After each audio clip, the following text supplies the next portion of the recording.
Well, it's good to be here with you. Good afternoon. All right. Well, I'm excited to be here today. I've been praying for you, and I finally get to meet you. As Dan mentioned earlier, I'm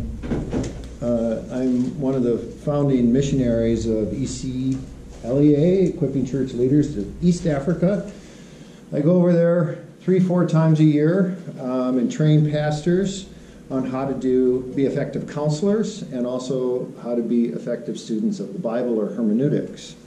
Most pastors have two duties, preaching and counseling, and they suck at both of them over there. So we provide opportunities for them to learn how to be effective counselors and preachers. And so these are just some of the pictures. I took all of these myself. Trained about 1,400 pastors over there and about 70 different workshops or conferences that I've done.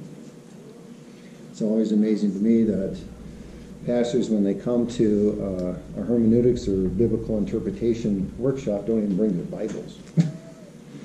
But so we give them all the tools they need to be an effective student. In my seminary or theological school days, the materials that I bring over there, we covered in 2 semesters, and I just have 2.5 days to present the overview. And many of them have nothing. Some of you even asked, I've given my Bible to them because they don't even have a Bible. How do you, being a pastor, don't have a Bible? But most of them learn about how to be effective preachers by watching really bad preachers on TV. And they just mimic what they see. Well, today's time, this will end pretty soon, but if you have questions about that, I'd be happy to answer that as well. But today, being a supermodel. Who doesn't want to be a supermodel nowadays? One of the most often misquoted verses in the Bible about parenting is Proverbs 22, verse 6. Does anybody know what that verse says?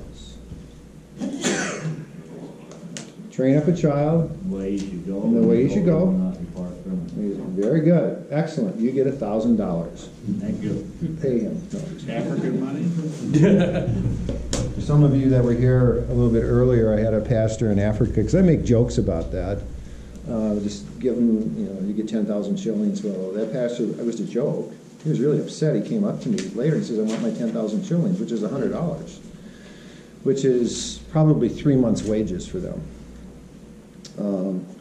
And I had to have somebody help me out here because I thought he was going to attack me because it was a joke. This is pretty typical experience, and these women are just amazing. They do everything by hand over there. Well, that'll stop soon. Proverbs 22, verse 6 says, train up a child in what? The way he should go. The way he should go. What does he should go mean? Quite simply, it means you have to adjust your parenting style for the child's personality. Now, if that verse said, train up a child, and when he is old, he'll not depart from it, that's how most people interpret that. They miss that piece in there that says the way he should go. Now, how many here have more than one child? Do you treat them all the same? No. Do you love them all the same? God bless you. This is one of the stupidest things my mother used to say. I have 6 children and I love them all the same. No, you don't. You favor him over them. But often we do an intervention and then we get a response back from the kid that is either it's a piece of information for us about whether we should keep doing that intervention because it works. It's that simple. And it doesn't matter the age of the child. When they're infants and they're crying, you have to do one of 3 things. What are they? Feed them, change them. Put them to bed or hug them or some kind of contact, yes. And when they get older, they have different motivations. And we have to incentivize them and find out what those incentives are. Told the story earlier, my son is really bad at understanding electrical things. And so he would be watching TV or gaming, and I'd say, time's up. Now I could either change the passcode on the Wi-Fi in the house or just simply go downstairs and disconnect the coax cable coming into the house. Well, that took care of a lot of things. And the interventions that I did with him were very consistent. And that's what you have to do with interventions, is make sure that you do them consistently. So being a supermodel means that you have to understand your child's personality and adapt your parenting style to their personality. It's a good example. My friend Tim, I just love him. He's a very good friend. He has 2 boys. Both of the boys were interested in motocross kinds of things.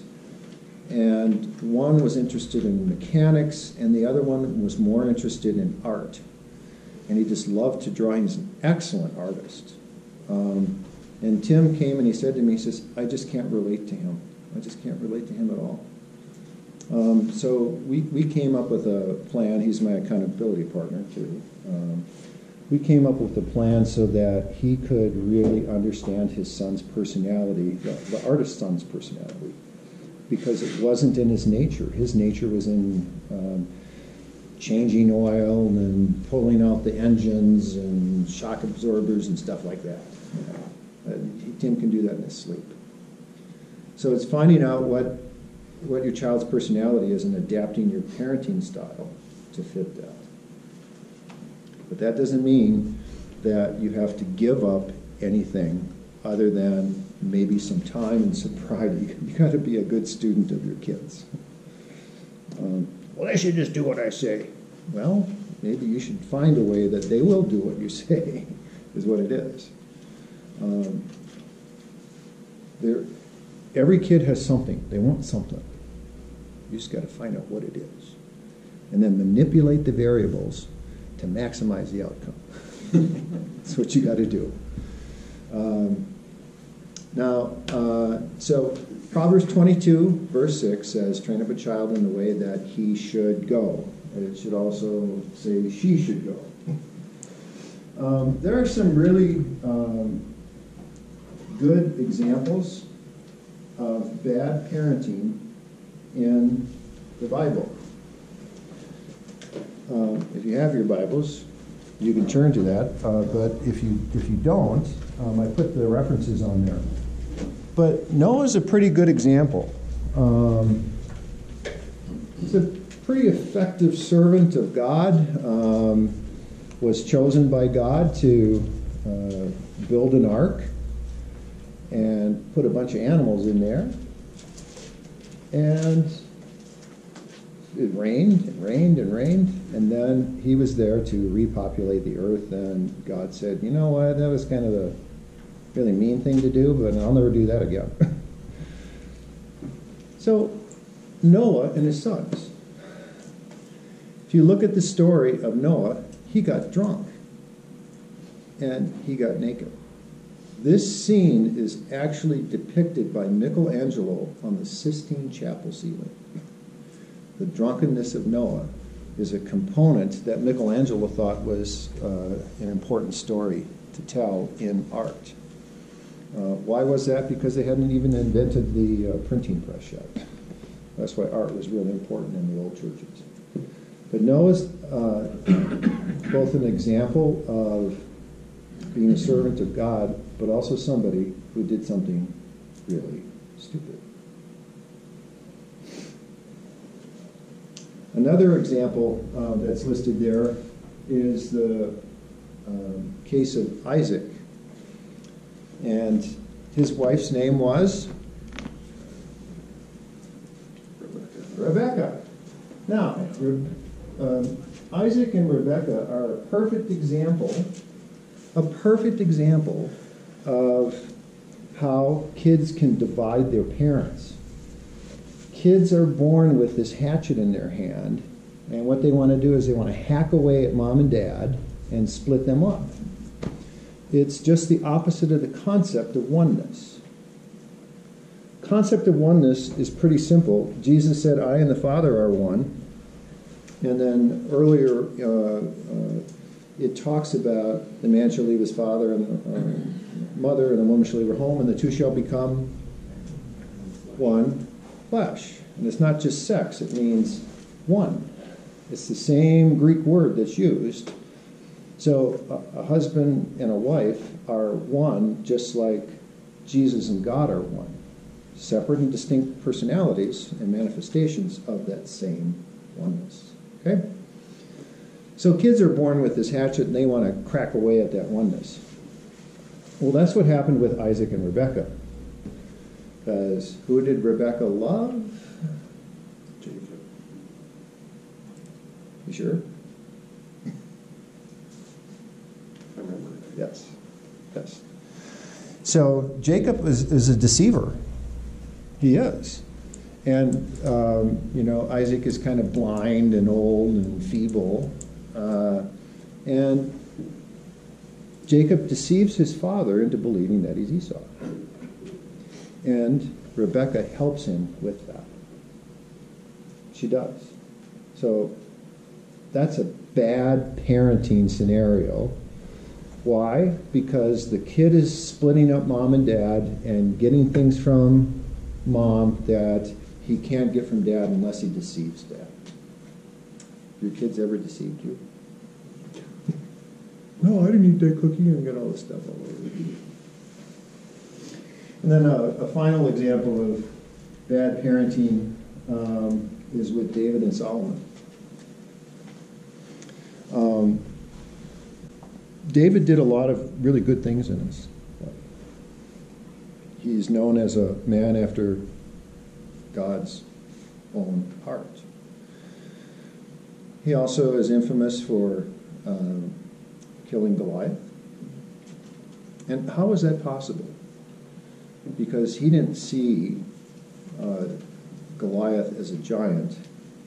He saw himself as a worker of God, and therefore saw him as being a midget. That's why he was able, his percept of Goliath was changed.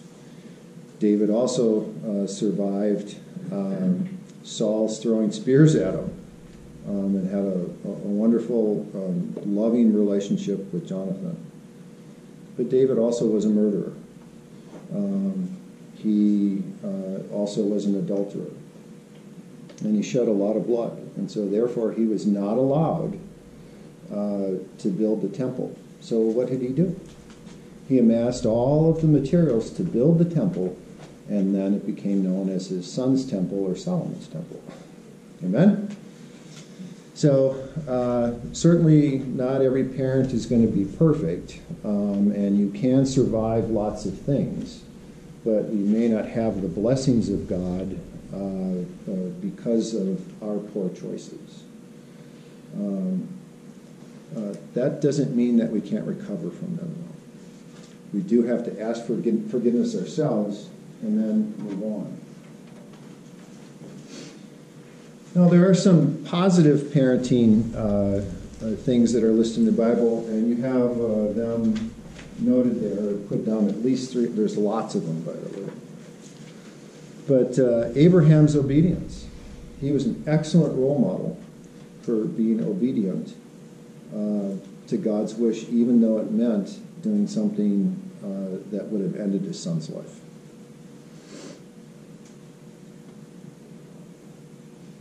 Another one is the example of Hosea. Now, this is about an excellent parenting example with a really crappy spouse.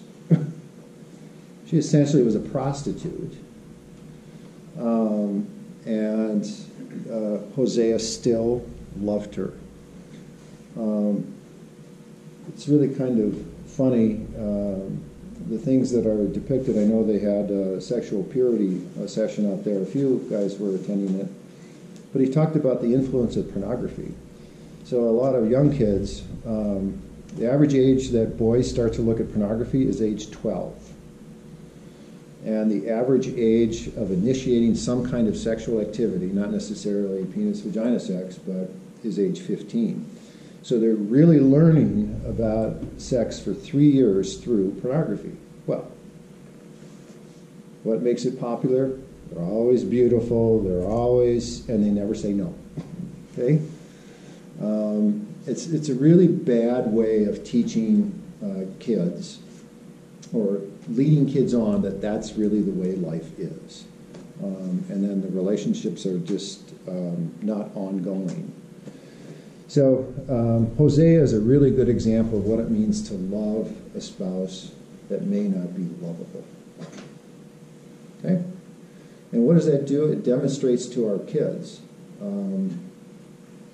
that not everything is going to be rosy. Some parents will say, we never argue in front of the kids, but when you talk to the kids, they can hear it. They know what's going on. There's that silence, too, that comes about. And then Joseph is another good example of what it means to be a great step-parent. I mean, can you imagine being Joseph? I think it would be really, really, really hard. It's like, okay, so how come you know how to use that hammer and that saw? I didn't teach you how to do that. Well, I'm God. But there's something that's so wonderful about the experience of being a stepfather, which I have been, and yet raising the child as your own, even though it may not be. Most of the people that I deal with that have stepfathers, we call them dad. It's not always easy being a stepdad, but if you are, anybody here a stepdad? Yeah. Hi, good to see you. I haven't seen you in a few years. Well, welcome. And then lastly, Paul is a perfect example of what it means to be an adoptive father. And he uses the phrase over and over about, this is my son, this is my friend, this is whatever. It doesn't really matter. He had an attitude of love towards the people who were in his close circle, but he also had an attitude of love towards the church. And we learn a lot about Paul through the epistles. So those are some unhelpful models of parenting and some helpful ones. And then anybody have their Bible here? And turn to Ephesians chapter 6.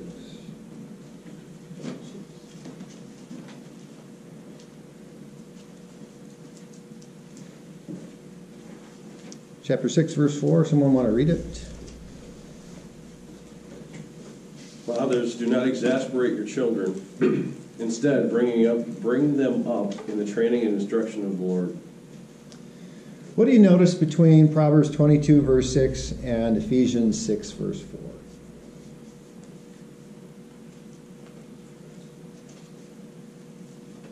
Well, Ephesians is directed specifically at fathers. Mm-hmm. Mm-hmm. Whereas Proverbs doesn't address it either way. It just says, train up a child. Yep. That's one thing. Yep. Anything else? Tells us what not to do. Tells you what not to do, and that is what? Exasperate. Yes. You ever exasperated your children? Every day. Have they ever exasperated you? Oh, yeah. Every day. Yeah. Huh? Yeah. And so what if we want to be a super role model, what we need to do is we have to not get exasperated by them or respond differently. Because, one of your children, there's always one, you just look at them and they go, ah! It's okay, daddy, and they're just like super sensitive. Then there's the other one that's like super defiant. And then there's the other one that's like super obedient. You don't have to do any parenting. It's like, my God, it's like, and you love those children. Love them. Why can't you be like your older brother? You've never said it, I'm sure. Or, why do you always favor him? I don't favor him. He gets rewards because he's like on-target behavior. You're not, kind of thing. But it's making sure that we take care of ourselves as men or as fathers, and do some of the redemptive work that we need to do in order to check our spirit at the times that we intervene with our kids, because we don't want to exasperate them. You don't, because when you do, you're actually letting the child hook you, like with a fishing hook, and they get a hook in your heart. And I don't know anybody here like to fish? So, you do? Awesome. What do you like to go for? Yeah. Anything. Well, every year in the summer, my brother and I go fishing for halibut in Alaska, and it's 330 to sometimes 400 feet, you know. It takes a half hour to get the weight down there, and it takes about 45 minutes to pull a fish up. That's a pretty easy thing, because what you want to do is you want to hook the fish as best you can. Sometimes we hook octopus. One time we got a whale. That was funny. We got a fish on one of our lines, and the whale came, the pod came. You know, they swallow everything, and they swallowed the fish that was on our line. Oh, wow. So I caught a whale. But if you look at barracuda, if you ever fished for a barracuda down in the Caribbean, you troll along on the boat and you put a shiner on there, and then they'll see it and they'll go for it. And what they do is that you can feel it, so you set the hook, and then the fish will swim toward you. And it feels like the fish isn't on the line. So you have to keep reeling, you have to keep reeling, you have to keep reeling, keep reeling. It's like, no, the fish isn't there. So my first time I did that, the guy yelled at me, he says, keep reeling. And all of a sudden there it was. You have kids that'll do that. When they set the hook inside of you, go towards them. Go towards them. Don't exasperate them. I told you to get that done and get it done now. There are some times, if there's an emergency, to do that. There sometimes are. But we have to first get the hook out of our heart from them, and we won't exasperate them. How do you get a fishing hook out? Very careful. Huh? Leave the pliers. Yep. You push it up and back and then out. Okay? Because if you rip it out, it's just gonna, usually the fish dies. I live right over here. You can see my house from here. These boys come over there, and I think they fish in the pond, and they like pull up the same fish. I think, oh my God, I caught 15 fish. And I think it's the same fish. This poor fish has like all kinds of stuff in its mouth, I'm sure. All kinds of scarring. But you probably have had lots of barbs in your heart from your kids. You probably have. But you're the expert at taking that hook out. And the thing you don't want is to let them hook you every time, and then you get reeled in. You don't want to do that. You just don't. So get the hook out of your heart first. You won't exasperate your kids. And that's Ephesians 6:4. And whatever it takes to do that, get some feedback from a friend or your spouse if you're not married or divorced, or you're a single parent for some reason. Get some feedback from somebody. When I was in graduate school, one of the men went to see a therapist, and he said, I have to interview people about how they view me. That was awesome. I said, Mike, I didn't know that you were seeing a therapist. And he goes, yeah. So I had to give him I didn't have to. I gave him some feedback about what I liked about him and things that I thought he needed to work on. I have a friend who thinks he's a really good parent. He's not. But he's never asked me. He's just told me he's a good parent. So I don't intervene. I don't. One time his daughter had done something that was unhelpful on the vehicle I was driving at that time. And so I said to her, don't do that. And he yelled at me and said, don't discipline my kids. I wasn't disciplining your kids. Just tell them, keep their hands to themselves. So, any questions? Yes, sir. When you have a disagreement with your spouse or partner, when your kids are around, how do you manage that? Are you really putting stress on your kids, or is that a learning experience that your mom and dad aren't perfect? It's both. It's both, but also in times when you're not having that argument, I mean, there's not conflict 24/7. Well, in some relationships there are, but for the most part, they're not. Trust me, I know some of those. Is coming up with a plan for that when that does happen.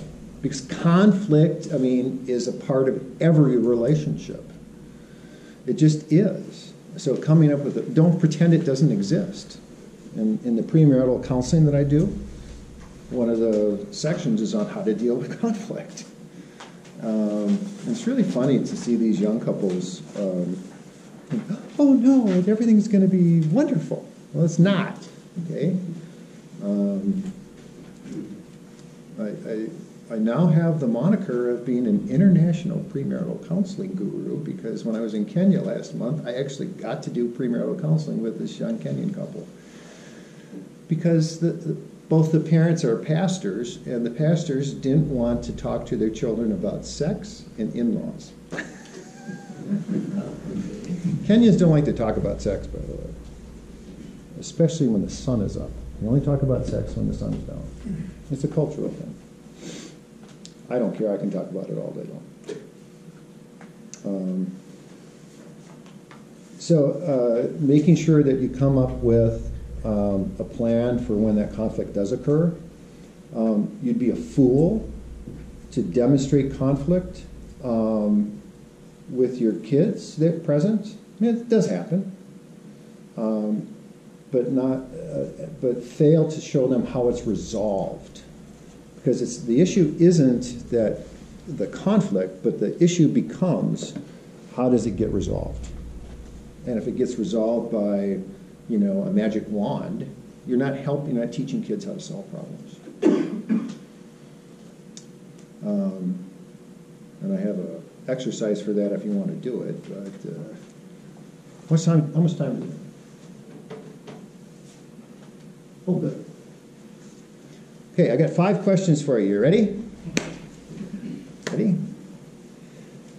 This is about self-esteem. I'm giving you 35 years of research on self-esteem. When I first came here to St. Elizabeth's 27 years ago, the nurses would write on the nursing plan, low self-esteem, treatment problem, and intervention. Write 100 positive things about yourself. I don't know about you, but when you're really depressed and someone tells you to write 100 positive things about yourself, you can probably come up with 6 or 7. And it makes you feel even worse. I said, stop doing that.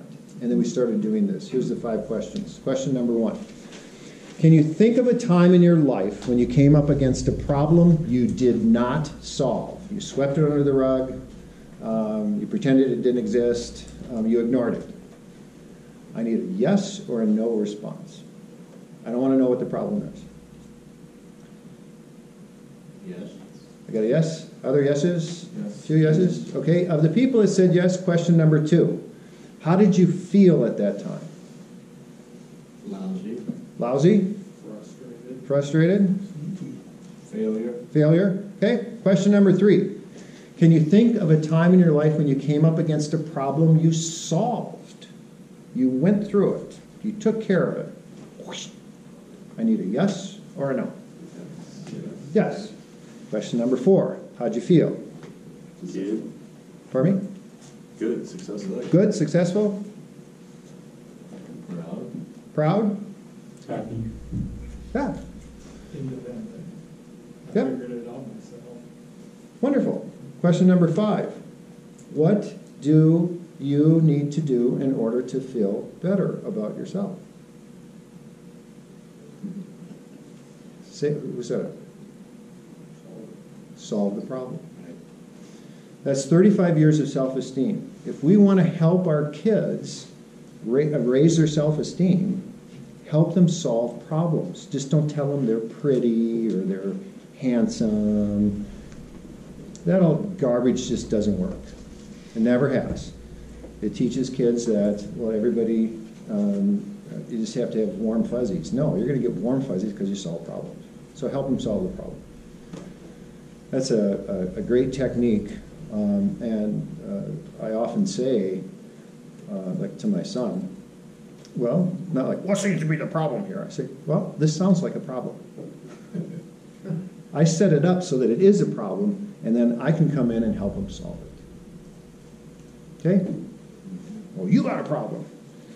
That doesn't work. But if you say, you know what, this sounds like this is a problem. Let's see if we can come up with a plan to solve it. You had a question, sir?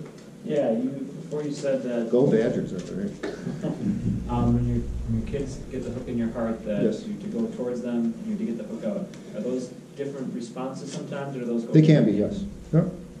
Is going towards them something that you should always do, or something that you should sometimes do and sometimes? Well, if they're throwing stuff at you, probably not. More often than not. Yeah, because you want to maintain the relationship, and always going towards that person helps them know that you want to maintain the relationship. Answer your question. Yeah. Do you mean like physically going towards them, or do you mean in a different way? It could be. Could be physically doing that, yes.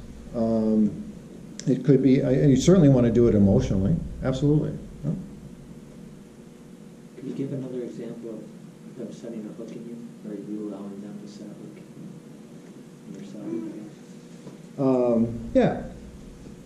Daddy, I hate you. Well, you know, if that's a hook setting thing. Yeah. And if got lots of examples of this, but you could respond by saying, "Don't you talk to me that way." That's setting the hook even more. And I usually respond as, I don't appreciate the way you're talking. Yeah, I always say that's not helpful, or it is helpful. Okay. I mean, mix it up a little bit. I like the words helpful and unhelpful. I'm not sure how this is helping you right now either, is another thing. You know? Tell me what it is you hate about me. I'm not offended when it's like it's an opportunity to open up a discussion. So do you hate everything about me, or is it just some things? Could they do to our boss? Well, I told the people in the last, it's really funny, my son, he would always work himself into a frenzy. He'd go, blah, blah, blah, blah, like for 15 minutes, and I would just listen. Because he's one of these talkers. And then one day he was standing behind the kitchen. I was behind the kitchen counter. And he was over by the kitchen table. And after this, Ursula the Sea Witch, remember that? She just spins and that's what he looked like sometimes. And then he pointed his finger at me and he said, "Next to Jesus Christ, you're the most consistent person I know." I just looked at him and I said, "Thanks." That was a hook-setting opportunity for him. And I thought, I don't think he just realized what he just said. So I said, "Thank you." And he looked at me and says, "You always do this to me." And he stormed up to his room. And I thought, I didn't do anything. You have to be in command. And don't let them just set the hook and determine the route of where you want to go. But don't exasperate the kids by responding as though that hook is in there. It is going to hurt. I'm not saying it's not, but you're in control. What if you have like a 12-year-old? Isn't that a cruel age? Yeah. You know, you should just go from 11 to 13. You just got to skip 12. But we've let it get to the point where he's kind of in control. How do we get that back? Can you give me an example? He says he has something, let's say he has a cell phone Mm-hmm. that he bought Mm-hmm. that we didn't know anything about. Oh, And we asked him to give it back, and he says no. And he's got it in a safe or something. he's got a safe? He has a safe. There's a safe in his room? He has a safe. He's had a safe since he was about 5 years old. That's what he wanted for Christmas present. So we tell him, Is this a portable safe? Huh? Is it a portable safe? Yeah. I'd take the safe. I'd move that sucker. I mean, if it's like one of these 500-pound gun cases, you know, It's a small one. you can take the safe. And it's okay to say, well, where's my safe? Well, let's have a discussion about how you're going to get it back. Well, I want the safe. Yeah. That's a way to start. Sounds easy, but I'm not saying that it is easy. Remember, the hook is there, it hurts. yeah. Sounds like a negotiation. Absolutely. Art of the deal. Yeah. Yes, sir. I think a little part of it, you alluded to it earlier on, but just find their currency. That's right, If you find exactly their right. currency, you've got control of it. Yeah, everybody, I mean, every kid wants something. And it may be just time and attention. And it's also okay for us to say, I miss you. You know, the prodigal father is a really good example of letting his son do whatever he was going to do, but got excited when he came back. He says, I'm really so glad, and I missed you. I really did. And it's okay to do that too. Well, I'm not your little boy anymore. I know. I was really excited to see you grow up, but I really miss you. It's okay to do that too. Set a hook in their heart. But you're right. It's a very good point. Okay, well, I think we're done. Is that right, Dan? Woo! Oh, 5 minutes. Okay, good. We're not done. We can't be done unless you're out early. I can be a good role model.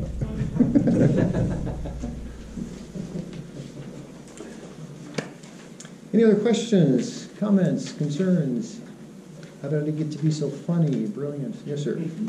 Any advice you would give in a situation where the child says, well, my friends get this, or I'd rather I have these parents, because they're allowed to do X and X and X, and you don't give me anything, or you don't do this. Okay. Well, what would the kid like to do? Oh, probably get more electronic time and TV and Okay.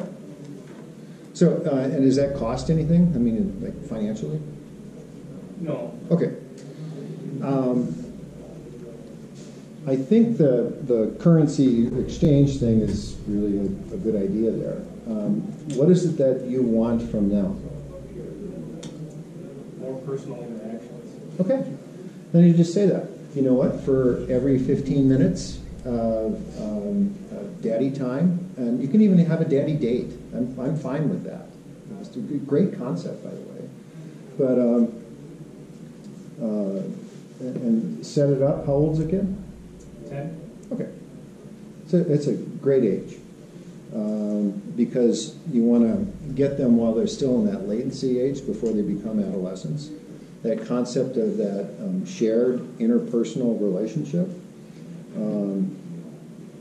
And you can even begin by, some people call it tuck time, where you go into their room at night before they're ready to fall asleep, and then you can have tuck time with them. And you can either read them a book or, I always like to say, tell me the good things that happened today.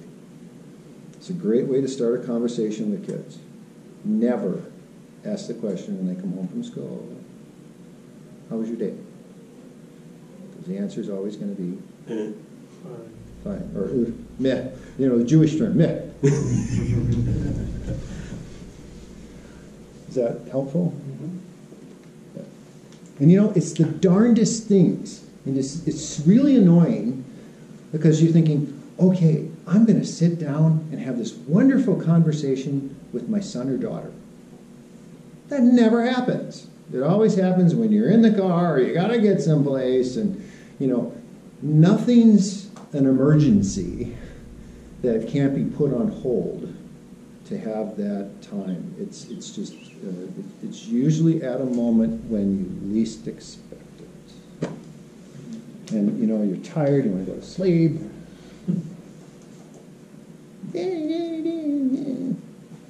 Okay. But that's that touch point time.